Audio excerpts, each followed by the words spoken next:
Alright, welcome everyone. We're Semblance of Sanity. I'm Caleb. I'm Jacob. And we're here for My Hero Academia, Episode 16 of Season 2. Yes, and I am specifically not letting Jacob see the name of this episode because I was on Crunchyroll looking at the title, and yeah, it's kind of spoilery. Yeah, I saw a glimpse of the name, but then quickly looked away because it seemed spoilery, and apparently I got the complete wrong impression. Mm-hmm. So yes, it's a very specific title of an episode, and we're not going to say it here. All right, but stuff's going down. Stuff is really going down. Everything is going not so good right now. Iida is in big trouble. He's in trouble. Stain is there. Mm-hmm. No moves, plural are no there. Moves. Guys, that alone is a problem. Yeah. Who's gonna stop multiple Nomus? All Might? Where is he? Who knows? Do they have an All Might button? A bunch of heroes press a button and suddenly All Might's I gotta go. Yeah. And then he hulks out and just jumps for 50 miles or something. And then of course there's Gran Torino that's there, but there's the three Nomus, Kurogiri, and Shigaraki. The question is, will Shigaraki and Kurogiri actually participate? Right. Now, although the big bad did say that he wanted Shigaraki to be the symbol of evil or terror or whatever. Sure. So I could he might see make a statement here, yeah, essentially. I could see him doing that. And then And then it's going to be really a thing of how many good heroes are in this city here. Right. Yes. Hosu City. Yeah. Or it's just going to be bad. And how many of the bad guys' forces can Kurogiri save when they end up running away? Sure. I don't think we're at the stage where they can just disposably get rid of Nomus. Right, I don't think so either. But maybe these Nomus are weaker, so they can? Well, hopefully they're weaker, because otherwise... Well, yes, I'd say almost definitely they're weaker than the ones that fought All Might. Because that one was designed specifically. Right, and if these ones were at least on the equal level, then they probably would have sent them too. And this doesn't seem as planned as much as the All Might USJ incident. It's more of just a cause mayhem. Yeah, exactly. So it'll be interesting to see what they can do. Yes. Because then we might find out more about the whole idea of beings that have multiple quirks. Right. Which is a... terrifying notion. Yes, a very terrifying bit of world building we learned last episode. Okay, let's get into this episode and just see what happens, okay?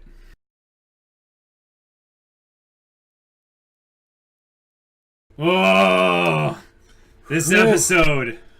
Wow. Oh my gosh! That was amazing. It was not prepared. Me neither. They are handling this so well. I am floored right now because they could have made this just a simple thing of them coming in to rescue him. Yep. And saving Iida and protecting their friend, but it's more than that. It's so about much more. People being reminded about what it means to be a hero. Mm-hmm. It's about those that are coming to grips with things that happened in the past and moving forward. Yep. It's about those that are held captive by those in the past and those that chose to let it go, right, while still acknowledging what happened. Exactly. Iida is right now in the thick of the whole thing and unable to see clearly what's going on because of he's in the thick of it. Yeah. Because he's in the thick of it. Yeah. And Deku and Todoroki are actually the perfect people to save him in this instance, because they could actually save him from more than just dying, from actually becoming something that he's not. Right. And, well said. Ugh. Wow. And the way they're making Stain so terrifying in this, because okay, with how fast Deku is right now and with how powerful Todoroki is, especially using both fire and ice at the same time, it's kind of one of those things of how do you make the villains really scary? And Stain is the perfect example. Yeah. It's just he just has to get you on one of your mistakes. Just the tiniest mistake, and he's got you. And the fact that he seems to just be so fast that even with Deku's crazy speed and all the stuff that Todoroki can do, it's still just not enough. Yeah, and I think that this next episode they might go into Stain's backstory a little bit and explain a little bit more about this, because his reflexes, I think, are what it is. It's not that he's insanely fast. He is really fast. Right, because Iida's fast. But yeah, but I would say he's slower than people like Iida and Deku. Sure, but he has the know-how of how to move. Right. Like, their movements are wasted, like, to an extent. Like, they could have a lot of speed, but they don't know how best to utilize said their speed. mind isn't as fast as their body. Sure, absolutely. And Stain's movements with, like, throwing the knife in the air for a distraction, throwing the knife initially to get at least one cut going in, then lunging forward above his ice and his fire to just get one lick is terrifying, because this guy seems like an animal. Like, he's some kind of freak of nature. He's a predator, exactly, yeah. And these guys are his perfect prey, except that there's a lot of them. So right now, he seems to be having a lot of problems actually getting follow-through on all of them at once, because he has a time limit, which is pretty clever. I think his quirk is right now the most complicated rules system for a quirk that we know of thus far. Especially if it does something to, like, increase his own abilities. That would make it even crazier. If there's anything else to his quirk other than this, it takes the cake for being the most three-dimensional quirk out there. Right, and it really is great as far as just a mechanic goes for a crazy boss like Stain, because that means that he really can fight as many people as he needs to, because he can, immobilize them and stuff. Right, he's got a permanent, like a semi-permanent CC function, and he just keeps CCing those that he deems to be annoying. Right. But then if you have someone with enough power output like Todoroki, he just needs to wear Todoroki down. Right. And I could see that happening if he didn't have Deku keep butting in. Exactly. So is this going to end with Iida getting up and basically finishing him? I don't know. Like, I don't know. In the right way, well, because, okay. I don't think... All right. If Iida, with his Recipro Boost thing or whatever, he goes really fast when he does that. He does. Now, Stain still has his crazy reflexes, so I don't think he could just do that and win. But I could see that being... I could see the start of Stain losing the fight. Yeah. And then say he lets himself get wounded so that Stain will paralyze him, but he gets in one really good hit. Right. And then Deku and or Todoroki finishes. Do you think that Stain is gonna lose the whole thing though? Like I get the feeling that this is actually not going his way. It isn't, but he's not quite a lot. He's not going to die or be taken captive. But he can't run away from someone like Deku, could he? Like he has I think he could. All he has to do is cut him just a little bit. Because the idea is that no one of them could take him on, right?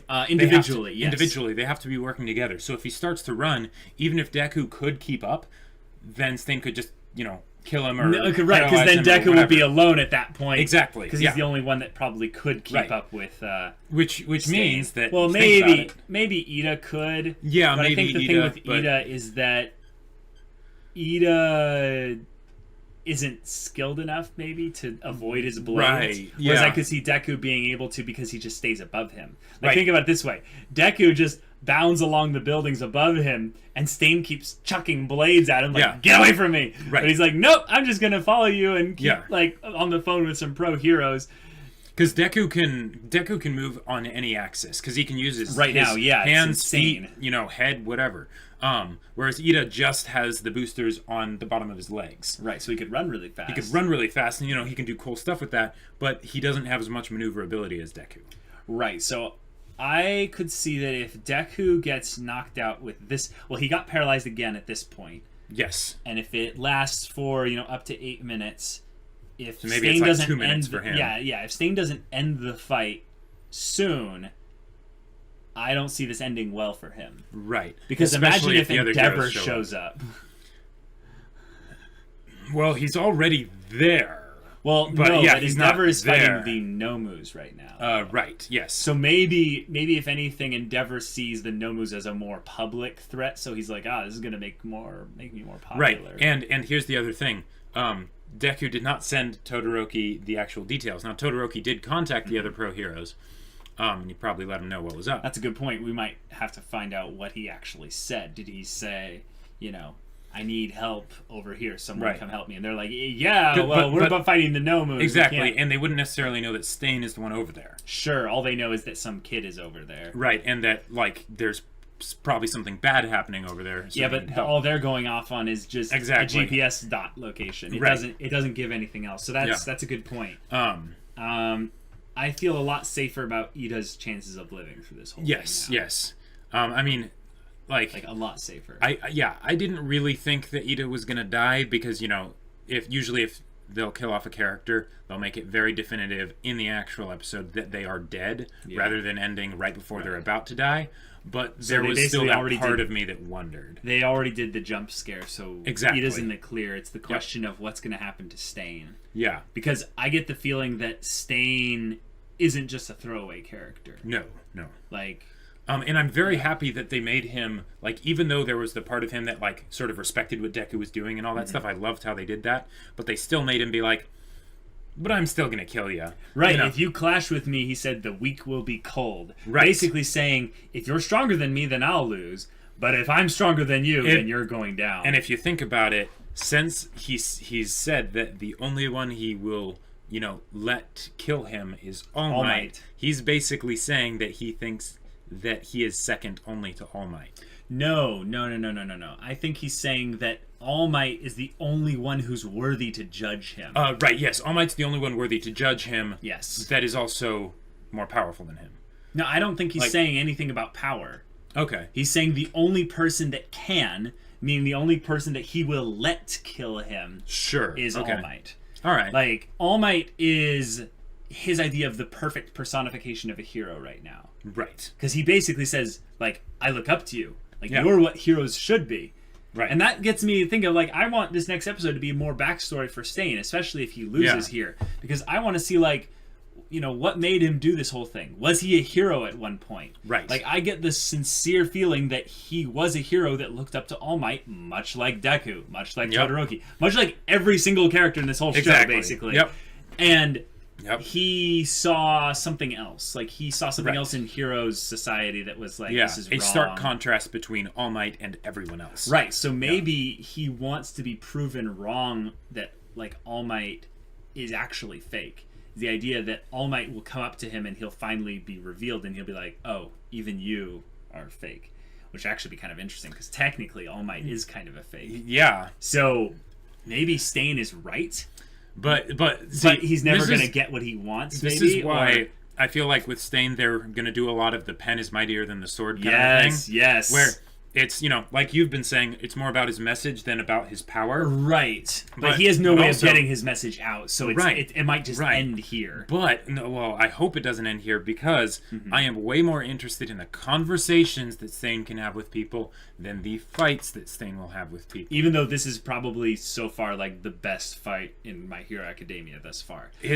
It's really high up there really quickly. That's we can't just say that immediately. We have to think about that. But I'm thinking about it. Absolutely amazing. This is top tier, like, at least second or third. At least. It's definitely. I think it is a easy contender for first place, depending on what happens in the next episode. Sure. Yes. Because it's going across multiple episodes. Right. It's definitely a contender at the very least. It's a contender, and it's also a contextual fight that's more than just a tournament fight. Right. In the way it's like how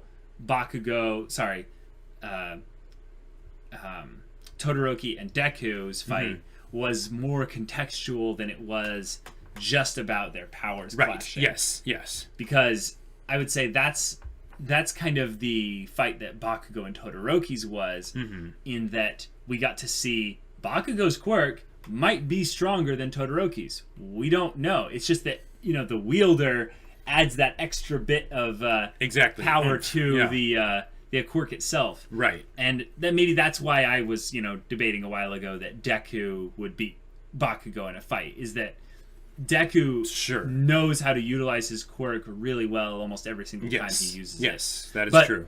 But going back to this fight, I really want them to go in depth into this whole thing with Iida. Because imagine if he really hits rock bottom in this next moment in the fight. Right. Because, yes, absolutely. Because it's not just that this happened. I don't want, if they brushed this, under the rug or just moved past it real quick, that would kind of suck. I agree. What I really want to happen, and I think you were getting at this too, is the idea that basically Iida was shown his true colors. Right. And he didn't like it. And he didn't like it at all. So now that's something he's going to have to come to terms with. Right. So Todoroki called him out at the very end of the episode by saying, focus on what you want to be. Yep. Or decide right now what or who you want to be. That'll become the truth of your universe. Maybe realized that he's not supposed to be his brother. Right. Because his brother Stain might have been right. Maybe his brother wasn't the perfect hero. Maybe he'll go back and have another like flashback and realize, my brother was a good hero, but he wasn't doing it for the right reasons or something. There are so many Gurren Lagann quotes I want to just go through right there now. Are I'm not my brother, I'm me, Yeah. Or there's, we don't focus on what ifs, could have beens, or should be's, Right. Oh my gosh. I am so excited for what happens next in this show. Yeah, and also really good brother dynamics are hard to come by in a show where you're not focusing them primarily as the main characters. Yeah. Like Fullmetal Alchemist and Fullmetal Alchemist Brotherhood get kind of a cheap, easy pass at it because the brothers are the main characters. Right. All the screen time is basically about them. Yeah. So a huge percentage of it. Right. But this is a side character. A pseudo-main character. It's a pseudo-main character with a beyond side character. Like a tertiary. Right. Like, literally, Iida's brother only exists in the fact that he's Iida's brother. Yes. None of the other characters really, know about him or, have anything connected to him. Right. And I already really care about their dynamic. Oh, yeah. And I want to know more about it, and I want Iida to come back to his brother with that added bit of perspective that he'll gain from this whole experience, and really talk to him about, okay, this is who I'm deciding to be. I can't take your name. Right. I can't take your name. That's not who I'm meant to be.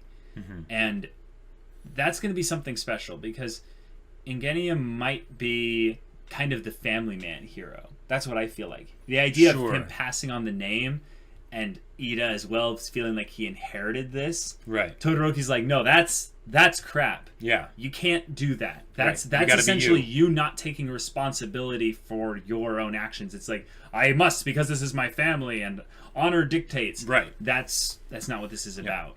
You need to be a hero out of your own free will and choice. Yes. And here's another thing to point out.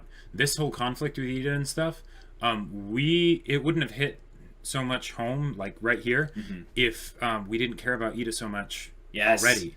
He's been my favorite character other than the Deku All Might combo this whole time. He just has so much heart. So the fact that we're seeing that be put under pressure like this, it makes us 100% invested, And that's really something, because I don't think they could have done something like this with any of the other characters. Well, they could have, but it just would have been different. It would have been very different. And it wouldn't have been as strong because every character we know of thus far has a more or less basic reason to be a hero. Yeah. And right now, Iida's was kind of a throwaway line. Oh, just his brother. Yeah. But there was no verb really attached to it. Right, exactly. It's not like, I want to become my brother, or even I want to be like my brother. It's more like, well, my brother is a hero, and he is a good person. He inspires. It's like, but where's the connection to you? Exactly, right. Iida?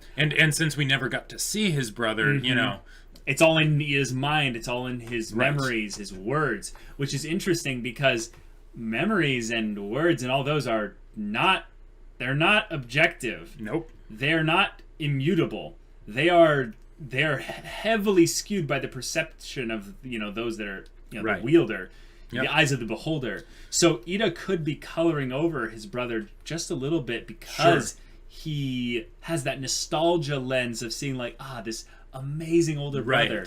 When really he's just an average guy who maybe was being the hero because it was like what he was supposed to do. Sure. But does he really have all the tenets of what it would mean to be a hero like All Might? No. Maybe if anything, Iida needs to kind of be another person that puts that burden again on All Might and be like, that's more of an example of what it means to be a hero, and shift it from his brother to someone else. Or maybe he looks at now at his friends in a more honored way of saying, Deku and Todoroki, you guys have shown me your true colors and what it means to be a hero, and I'm not there yet. I can sense that cognitive dissonance. I'm not where you're at right now. And they did that with him flashing back to the things that they said in context of what Stain told him of what you should have done. You should be trying to save Native here, not just trying to kill me. You're not being a hero right now. You're letting your hatred cloud your judgment. Yep. And that was just handled so dang well. There's some good choreography in the fight too. There was. I want to say that bit with Todoroki where he juked him was pretty good. But yeah. Deku's bit where he went underneath his legs and popped over, and Yep. Iida recognizing that as Bakugo's move is really cool, because I think if Iida hadn't have done that, I would have been like, oh, that's really cool, but I might not have immediately made... I might have made the connection later, but... Whoa, that is Bakugo's moves. That's right. And that is an excellent application of using the outsider that is observing the fight, because for one, there is a reason why Iida would be observing the fight and not partaking in the fight. He's paralyzed right now. Yeah. Also, Iida is the one that tends to do that the most. He's the most observant. He is. He is the analytical type, especially when it regards Deku, because he's shown how Deku's, risen to the challenges and how he's trying to do that too. He was the first onlooker really in Deku's for Deku's heroics. Exactly. When they did the test at the in the fake city with the robots and stuff. And also they made his comment about it quick. They made it quick, and it wasn't something that was already obvious. And I know that's kind of subjective, but because they didn't do the animation exactly the same. Right. It wasn't exactly. It was something different, but it was the same kind of tactic. Similar. Very similar, though. Props to them for that. Yeah, and because usually when anime side characters and this kind of shonen thing will have the main character fighting, they'll be like, "Whoa, look at the main character doing the thing! What technique? What skill?" And then the guy with the glasses will go, "Ching! It was actually this really powerful technique," and they'll go and monologue about it for all this time while the fight freezes, basically just to fill for time. Yeah. But instead, Iida perceives exactly what it is, and it's over in 5 seconds. Yep. And then he goes on to saying, guys, why are you here? This is my thing. Which I want to get on that. I could see a lot of people watching this episode and being kind of frustrated at Iida for being immature about this whole thing here. But guys, think about it. That's being human. Think about what he's going through right now. Oh yeah. Oh my gosh. Yep. He is a coiled mess of emotions right now. Yes. This is one of the things I think I kept forgetting about Iida, was he is one of the analytical people, but he's actually by his emotions. He's actually completely led by his emotions. Yeah. One of the things that I learned about in kind of psychology, just through schooling and other stuff like that, is people process stuff by their logic primarily, but they make their decisions based on emotion. It's kind of a step. Okay. So you can see people, they'll perceive information, they'll process that information, and then basically translate that into emotion, which then becomes the fuel to make a decision. And that's kind of this step. There's a lot of other trains of thought and how it works and stuff. But Iida, it's easy to look at him and go, he's the analytical character with the glasses that makes the little ching thing where he pops up his glasses and they shine bright and stuff. Right. And that's not Iida. Iida is the guy of the hand motions and the excited. Yeah, the bravo! Yeah. He's completely led by his emotions. Oh, yeah. But I feel like the analytical side is actually him trying to be a better person, trying to be a better hero. Sure. Maybe even trying to be like Ingenium. He's trying to think what would Ingenium do in this situation? Yeah, I can see that. And the emotion is actually more truly where Iida's thing is. It's probably a mix, of the two. Sure, yeah, it's probably not clear cut. But that's one of the things that I makes him one of my favorite characters, is that he's the analytical character who's also one of the most emotional characters in the entire show. In that way, he is kind of a lot like like me, yeah. So that's awesome. I think Deku is one of those types as well. Sure. He is very much comfortable with letting his emotions just go right all out on his sleeve. But at the same time, he totally processes things logically. I loved that clever thing where, as he's talking with Stain and Iida, he has his phone behind his back. Mm-hmm. That was awesome.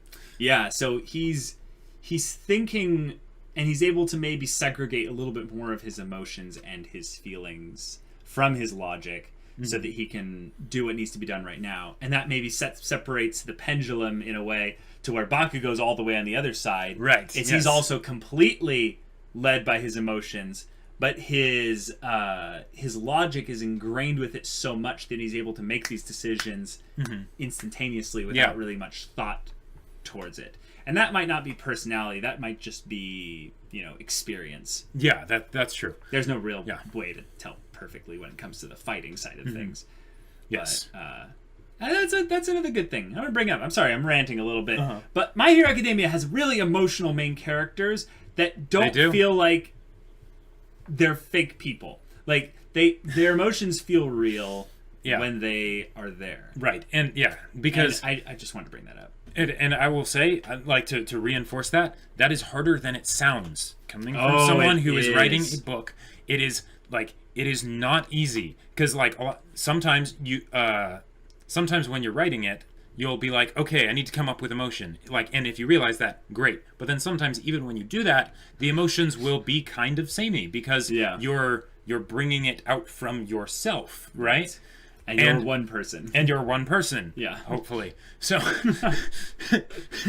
but they have done a fantastic job in this show showing how different people react differently to different things. Yep. And because people make mistakes. If you have characters that never make mistakes, it's hard to get behind them. Mm-hmm. So the fact that they're having so many flaws come through, while at the same time having those flaws be varied and the situations that elicit those flaws be varied, is very impressive. Yeah. Like, what that means also is that this writing was not accidental. This was intentional. No. One of the things that you can see is accidental genius in storytelling. Someone will basically write something, and you'll have seen no precedent for it prior, and then suddenly just a genius thing pops up, and you're like, did they just have, like, an epiphany? Like, did they mean to do that? Right. Well, sometimes it is an accidental bit in that they somehow genius just dawned upon them and they wrote it. Right, or that thing that they know how to do really well. Exactly. Yeah. That was the other bit, was that it can be a sudden arrival of genius, or it can be their one bit of genius that they do consistently throughout. But I would say this is an example of where the genius was something that we've seen multiple times before. Sure. In things like the Deku and Todoroki fight. Yeah. In things like the Kachan fight. I was gonna say the Kachan Deku fight in the first season. Yep. Whole little things there that tell me that this writer knows how to write dynamic character interaction on multiple levels and in different settings and stuff. And one of the things I'm really curious about is how long it takes him to write stuff like this, because it's very rarely that people will write stuff of this level right out the gate. And with something like a manga where it's coming out very consistently, right? Like maybe he was able to just get like the sort of the skeleton structure of it out, and then the anime like figures out how to like better portray it and capitalize on it or something. Sure. I don't know. That's a possibility. But I take my hat off to this guy because the ability to do stuff like this consistently, it's making me think that either he had a lot of like prep work before he got it all started, so he had a bunch of it planned out, which he probably did to some extent, or that he's just a genius and can, pull it out of a hat no problem. I think it's a combination of prep work, his own innate genius with specific things that he is really good at, and probably his editor too. Well, also I was gonna say actually the fact that he's probably done a lot of stuff like this in the past. Sure. This is probably not his only work. It's not like J.K. Rowling where they just kind of stumbled into Harry Potter, right? Yeah. Okay. I want to say having Endeavor being brought to the forefront is weird. Like, it feels wrong, but I want to say but I like it. Well, here's the thing though. Endeavor is the exact like opposite of what Stain thinks a hero should be.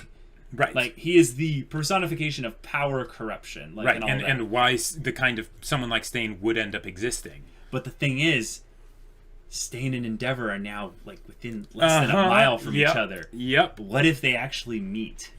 That would be awesome. There's no way, now that we know that this is Stain's quirk, that he could beat Endeavor. Probably not. I don't think so. But my thing is that what if basically Stain's whole thing here is that he just wants to change things. He's not as like, I'm gonna be a little crazy here. He doesn't care as much about his life. I could see that. Because he's saying kind of anyone that can kill me is All Might. Right. What if he sees Endeavor and he goes, "Oh, you like Endeavor, you're the," and he charges him. Endeavor just burns him alive, and he'll go out a martyr, and his message will essentially live on somehow.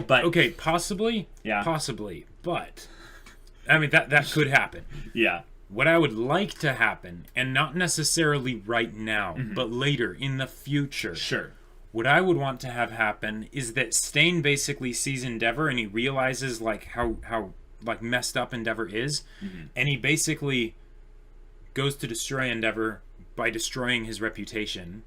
Right? He basically lets everyone know like so this like is way why, in the future. Yeah, like way in the future. So is this like a Stain breaks out kind of story or something? I don't know. But okay. So that involves Stain living through this experience. Right. I don't think Stain will die here. I Do you certainly think don't think he'll lose die. Here?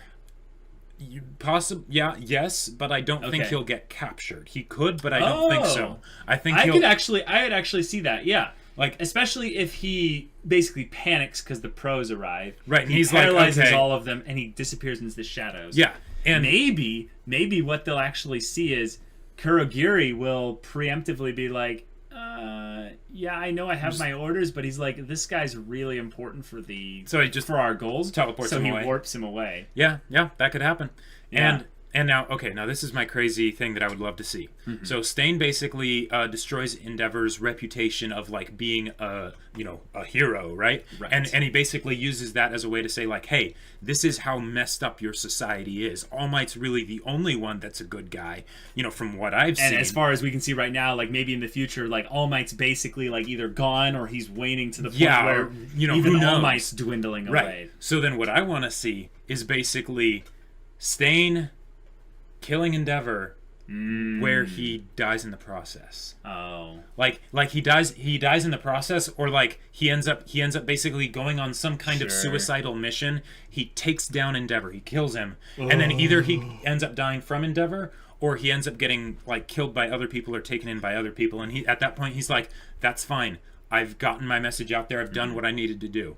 If All Might wants to kill me or whatever, that's fine. Stain needs a support system. He is very, very vulnerable as a one-man vigilante. Absolutely. He needs an Alfred, like an evil Alfred. Like he needs some kind of like Teenage Mutant Ninja Turtle cave. No, Kurogiri, like straight up. Kurogiri is kind of a butler. know what? I actually see him as kind of already a dark Alfred. I think he even has the suit. Well, he does. Yeah. He looks like a bartender that's just kind of classy, with the portals coming out of him. I would almost love to see. Now this is maybe crazy. I would love to see Kurogiri split from the villains because we haven't really seen any of his personality yet. Well, so yes, but I think that's because he's kind of a plot point to make the villains actually really a threat anywhere. Absolutely. So I don't think that any of that would be happening anytime soon. So we need to give him actual background before he would do any betrayals. Exactly, but I would love to see him and Stain maybe just going around doing stuff. They would be a pretty sick combo. Awesome. Yeah, because Kurogiri could separate anyone that he didn't want to have there. Yep. But I feel like Kurogiri owes something to the big bad, and that's why he's with Shigaraki. Because I don't think he enjoys being with Shigaraki. No, it's that I get the feeling he feels like he's babysitting. Yes. Yes, so maybe Kurogiri is actually the second in command. Sure. And Kurogiri. No, here's what it is. Kurogiri is the one that saved the big bad when he fought All Might. Yep. That has to be it. Because if your quirk is that rare, like you're basically saying no one has a warp a warp quirk. That's really problematic. How do we have security against something like that? You don't. You don't. Yeah. But that's why All Might didn't beat him necessarily. Right. Yeah, I could definitely see that. Maybe he's like beaten down and All Might's like, give up. And All Might's like just pissed. He's like, you need to be stopped. And he's like, never. And then suddenly like purple energy and he's just gone. And All Might's like, crap. Yep. Maybe All Might like left him in such a state also that like he doesn't assume him to really be a threat anymore. Yeah, that could be a thing. Yeah. And also, if he's not really like a strong character, he's more of an intelligent character. It's not like he's the present threat. It's his actions that might be the present threat. Yeah. Now, here's something else that they could do. You remember in Daredevil when they were building up dang it, I forget the villain's name in the first season. Yeah. But they had the other guy who was always going around to my employer, and he dressed very nicely, and my employer. Yeah. I want to see Kurogiri as being like that guy. Yes, and he's like the best bro of the bad guy, and he's like, fine, I'll watch your kid, like Kingpin was the name of the villain. Yes. But yeah, the guy who walked around and was basically the spokesman for the Kingpin. Yeah. was a very compelling character, and he seemed to really care about him. Like there was an actual like brotherly relationship going on there. And I kind of liked that. Kurogiri doesn't seem to have any. Well, yeah, he has a relationship. He almost seems very detached. Detached, yes. Yeah. Almost as if he's not even there. Wow. Oh, but no one's made that joke before. It's like he exists in another dimension. Yeah, his mind's always somewhere else. Anyhow, this is the first time they've done this with a fight. That's true. They've never had a fight split into multiple episodes. No Nomu versus All Might. Yeah. I would say though that Nomu versus All Might was basically contained in one episode, but it was just the USJ incident that was sprawled over multiple episodes. Because remember, All Might didn't show up until the end of like episode 11, I think. Yeah, or something. But he basically showed up, and once he showed up, they had a cliffhanger. And then the next episode, he fought Nomu. And then in that same episode, punching him into space. Or whatever. Yeah, so there really hasn't been a fight with the same character against the other character. But those were kind of group fights anyway, and this is a group fight. That's true. Yep. I want to shout out to that as well. They're not having dumb one-on-one fights for the sake of just having them be one-on-one. Not slapping people until their health bar goes to 0. Like, this is actually, like, there's moving parts, you know. The opponents change out, and you have to, like, defend the people that are down and stuff. Exactly. Like, that's really top-notch stuff. Quality. Yeah. I don't really have any other predictions. Me neither. I'm really torn on whether or not Stain is actually going to make it out of this. Oh, he will. They're not gonna get rid of him this early. Because that's the thing, though. I have to think about this show logically, because they don't do the illogical thing, I would say, in this show. They very much make there be a reason as to why everything happens. Even if they surprise you. You'll kind of look back and go, oh yeah, I could have seen that coming. And here's the biggest reason I would say that Stain can't end here. His story has to go on. Because he could get beaten here but not be over. Right, exactly. Because he was introduced at the end of season 1. They're not going to do something like that and then have them just be around for like a handful of episodes in season 2 and then be done. They're just not forever. I'm just saying, Jacob, will he be beaten here? Yes. And be taken off the streets, forever? I don't think he'll be taken off the streets. Then how is he going to be beaten and not get stopped? He'll run away. Okay, why should he be able to run away? Because he's really fast and/or Is he that fast, though? The thing, every time I look at him fight, he got punched by Deku multiple times now. Yeah. He is not that fast. He is quick, and he has smart reflexes, and that's what I was saying. He doesn't waste his movements, whereas Deku and Iida are fast, but they don't know how to move. They're not trained. He feels like some kind of Army Ranger, Navy SEAL kind of, Yeah. He's specialized in like 5 different martial arts and stuff. Absolutely. But he's not actually like fast. Like, he doesn't run fast. Like, maybe he can run like 15 miles an hour, 20 miles an hour, but Deku can jump. Well, Deku is crazy fast, but I would say Iida, I'd say, is faster than Deku now. Oh, yes. Iida, well, not right now. Not right now, but yeah. But yeah. And I would say that, yes, I would say all of that applies, but that doesn't mean that Stain isn't super fast, and the fact that he is able to go around and move around on his own and kill all the people that he kills, or attack the people that he attacks in different cities and stuff like that. Yeah. He's got to have a means of getting around. He can't just, like, get on a bus. Like, people know his face, don't they? No, but see, he wears a mask, Jacob. Yeah.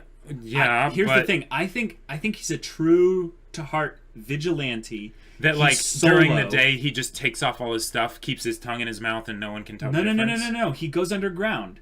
He goes and hides somewhere. He uses the subway. He goes to places where fewer people are going to see him or notice him. He has his getup. He puts it in a backpack, and he moves around with a hood over his head. I'm just saying, if he's been able to consistently defeat so many heroes and do it all in different places without getting caught and all that, then he has to have some way that he uses to get away. And I think it's just that he is smart, and he is a little bit better at everything physically than even the trained human being. Possibly, but there's nothing in his quirk that gives him the reason as to how he should be able to get away, unless he paralyzes all of them simultaneously. 1, that we know of yet. 2, people have been doing things that are not physically possible all the time in this show. Okay, so you want to make a bet here of whether or not he gets captured? No. I think there's a decent likelihood that he might get captured, but I just don't think it'll end up happening. Okay, so your reasoning is that it makes more sense from a story perspective that he will get away because of the way he was introduced. Right. So remember, this is the same kind of formula you used for Deku and Todoroki. No, you're thinking about what the story's best option could be, because it's not rather than what is actually being predicted. Okay. It's not just that. It's the fact that the way they've set him up to be able to do certain things and be good at certain things, right? But it's all said stuff. It's not actually shown. So? That's different. It is different, absolutely. We assume more potentially when we don't know what's actually going on. Yeah, but they, if nothing else, just from this fight, they have shown him to be very fast. You cannot have reflexes that, like even if you have the great reflexes, if you don't have the body that is capable of keeping up with them, which his reflexes are astounding, then it doesn't really matter, right? So the fact that he can do all these things means that he is at least quite fast. Yeah, I would say that he is faster than almost anyone in UA besides Deku and Iida. Right, and I'm saying if that's the case, then I don't think Deku and Iida would be able to chase after him and take him down. No, I'm not saying that they are. Remember my joke thing? Is that they Deku's just going to follow him above and be like, where are you going, buddy? Where are you going? And he's going to try and just juke him out, and then the pro heroes will come and shut him down. Because my thing is that how many pro heroes are going to get called when there's 3 Nomus? Like, if Endeavor's here, what if Endeavor's entire agency shows up? Oh, I could totally see that happening. And there's 30 heroes, and they all take down a Nomu. Currently, no one necessarily knows about Stain yet. Sure, that's true. So Stain could also just, get away, and then they're like, oh, crap, Stain's here. It's like, yeah, Deku's chasing after him. And then they're like, crap, and then they're not able to catch him in time, because of whatever. Yeah. Because again, Stain probably... It seems like plot convenience to have him get away at this point. It does not seem like he should be able to easily get away. Unless, of course, he does Kurogiri. Yes, and I'd say Kurogiri is the best reason as to why he should get away. But if Kurogiri leaves prior to the fight ending with Stain, because of whatever reason, that Stain's going to get captured. That's just... Okay. I don't see... I'm disappointed is what I'm saying, is that I see Stain's character might end up being actually kind of like Kingpin. Did you see Daredevil Season 2?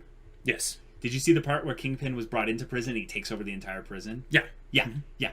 I could see Stain's storyline actually being a thing where he gets put into prison and he's like the hero there. They're like, yes, dude, you... And then he doesn't even care about all the worship. And then he does the Rorschach thing and says that I'm not trapped in here with you. You're trapped in here with me. Well, right, but not only that, he doesn't care. And that makes them like him even more. Like, he's so badass, he doesn't even care about all the hero worship, essentially. Well, okay. And he uses them, essentially, to break out in the future. Because I think his character's too good to have die, absolutely. Right. But I don't think, because of the way this is being handled, that he will get away completely. He'll get away maybe from Deku, Iida, and Todoroki, but he won't get away from the pro heroes, maybe. Okay. One of the things that I could see happening is that basically he ends up running away, but he basically realizes that, okay, that was a close one. I'm just going to lay low for a bit. I'm going to go to some other city, whatever, and then that way, then he comes back later, right? I mean, possibly. Okay, I'll leave there to be in my mind, there's a 20% chance of that happening. Gotcha. I would say I see a 30% chance of him getting captured. Okay, I see a 50% chance of him getting captured, and a 30% chance that he's actually going to get killed. No, not killed, but stopped in such a way that's not he's just getting captured.